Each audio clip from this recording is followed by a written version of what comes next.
آپ کو پتہ ہے زمین 1670 کلومیٹر فی گھنٹے کی رفتار سے گھوم رہی ہے، اور ہم مکمل سکون میں، بغیر ہچکچاہٹ، بغیر لرزش کے، نہ سر چکراتا ہے، نہ پاؤں پھسلتا ہے، نہ ہمیں کبھی احساس ہوتا ہے کہ ہم دوڑ رہے ہیں۔ آج کے دور میں جو جہاز ایک ملک سے دوسرے ملک جاتے ہیں، اور ان میں جو سب سے تیز ترین جہاز ہے بوئنگ 747، اس کی رفتار پتہ ہے کتنی ہے؟ تقریباً 1100 کلومیٹر، یعنی زمین کی رفتار سے تقریباً 40% کم۔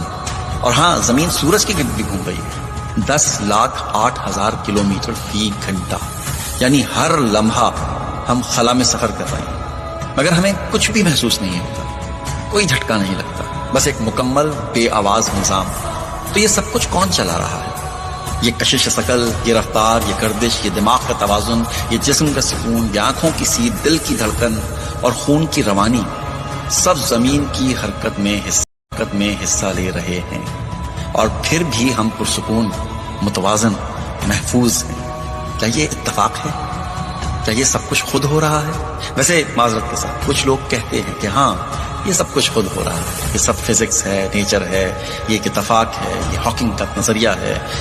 وہ اسے گریوٹی، انرجی اور میتھمیٹکس سے جوڑتے ہیں۔ میں ان کے علم کا احترام کرتا ہوں، لیکن میں سوال ضرور اٹھاتا ہوں، کیا بے جان مادہ اتنا ہم آہنگ ہو سکتا ہے؟ کیا بگ بینگ کے بعد رینڈمنس اتنی ترتیب دے سکتا ہے؟ کیا بلائنڈ فورس ایسا نظام بنا سکتی ہے جس میں نہ صرف توازن ہو بلکہ خوبصورتی بھی ہو؟ آپ نے کبھی غور کیا کہ زمین گول ہے اور ہر جگہ دنیا آباد ہے، لوگ رہتے ہیں، تو ہم کہاں پر رہتے ہیں؟ اوپر، نیچے، سائڈ پہ، دوسری سائڈ پر؟ اگر ہم دنیا کا نقشہ دیکھیں نا تو ہمیں ایسا نظر آتا ہے کہ آسٹریلیا میں جو لوگ رہتے ہیں وہ الٹے لٹکے ہوئے ہوں گے، یا پھر ارجنٹائن میں جو لوگ رہتے ہیں وہ سائڈ پر ہیں، بس گرنے ہی والے ہیں۔ لیکن ایسا نہیں ہے، سب کو یہی لگتا ہے کہ وہ سیدھے ہیں۔ ایسا کیوں ہے؟ کیونکہ زمین خلا میں ہے، اور خلا کی کوئی سمت نہیں ہوتی، کیونکہ اس کی کوئی باؤنڈری نہیں ہے، کیونکہ زمین کی کشش ثقل ہمیں اپنے مرکز کی طرف کھینچتی ہے، اور ہر انسان کے لیے اس کی قدرت نظر آتی ہے۔